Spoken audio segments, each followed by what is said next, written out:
Hi everybody, my name is Nadia Speicher and I did chapter 5, which is called Judgmental and Inferential Errors. Okay, so why is clinical decision making difficult? So clinical decision making can be tough for various reasons. Some of these reasons include the fact that people are complex, right? We're all different, we're all unique.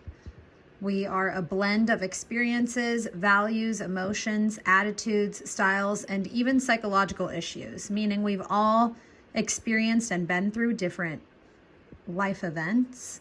We all have various, we all vary when it comes to who we are, what we stand for, what we believe in. So we are just complex individuals, all of us, each and every one of us, especially when in comparison with one another, right? We all vary. Also, many clients do not describe themselves and or their experiences to counselors coherently. So this leaves their self-disclosure fragmented.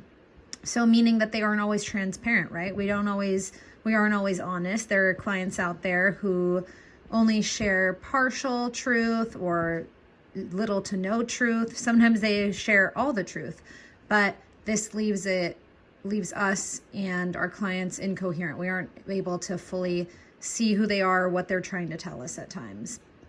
Also, counselors struggle sorting out pieces of information that are real versus those that are distortions or distractions. So basically what I had just mentioned before. Sometimes it's hard to get a feel for if our clients are actually telling the truth or if they are lying to us. Maybe they really are telling the truth, right? So it can vary from person to person, and this can become very difficult for us, when we have to make clinical decisions. We don't know if we are making the right or the wrong one from time to time. Okay, the need for judgmental accuracy. So counselors are expected to have the skills necessary to form impressions and hypotheses about their clients from the information clients give them. So we are expected to make decisions based on the information that our clients give us. Clinical decision making involves activities which counselors form impressions and hypotheses about their clients. Counselors, we have a lot on our plate. We make decisions that range. And some of these decisions involve diagnosis, prognosis, referrals, treatment planning. We even have a selection of interventions. There's frequency of treatment, termination, medical therapy, reporting of abuse or neglect, duty to warn, involuntary commitment, importance placed on case history data, and interpretation of test data. So clinical decision making focuses on what decisions counselors will make, how they will use client information in decision making, and how valid their decisions will be.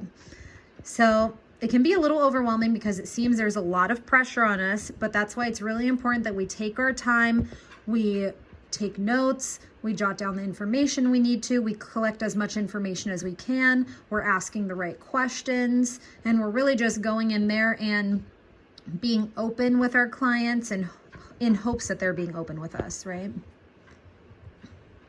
All right. There are 4 types of decisions. The many decisions counselors make will generally fall into 4 categories.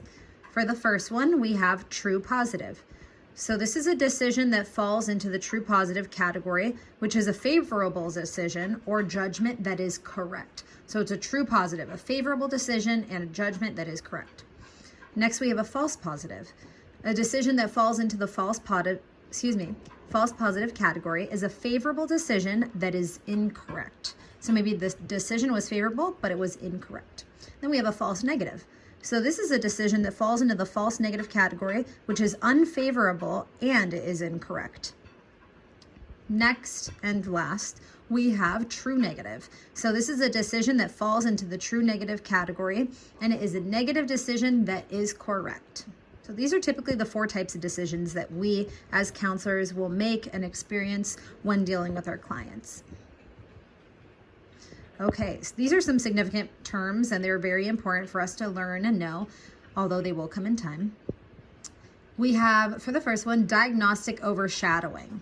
So this refers to counselors' tendency to use one diagnosis to obscure or minimize the importance of another diagnosis, which means that counselors may disregard certain types of assessment information in favor of others. Next, we have confirmatory bias. This is the tendency to focus on information that confirms initial assumptions or hypotheses. Then we have judgmental heuristics, and this serves as a shortcut through the decision-making process. So counselors use this tactic without thinking through the nature of the resulting decision. So for example, it could be like a very snap or quick decision. Next, we have reconstructive memory. So this is most likely to occur when an individual needs to create important categories of information such as diagnoses, right?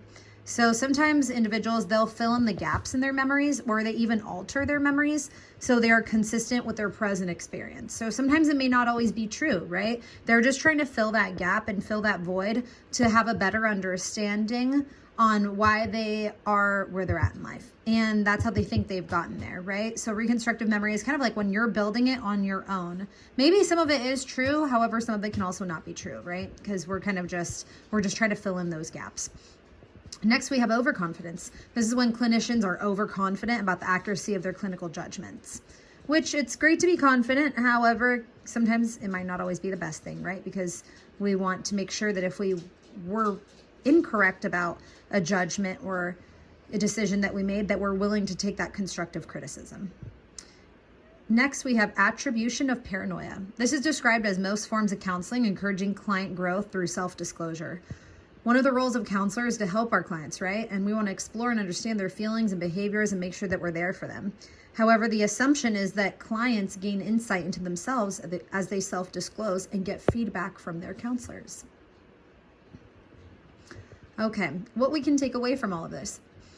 Well, clinical decision-making is an integral part of counseling. So this is something that we're going to have to, handle and manage and incorporate on a day-to-day basis. It will never not be there.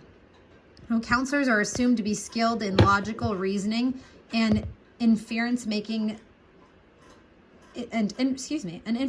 suggesting that their judgments are likely to be objective and impartial.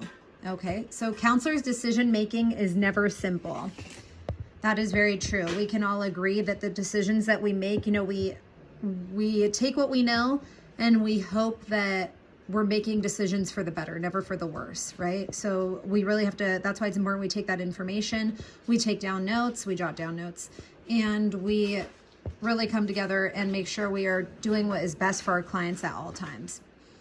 And lastly, decision-making is complicated by the nuances of meaning that arise from racial and cultural differences between themselves and their clients. And that is all. Thank you all very, very much.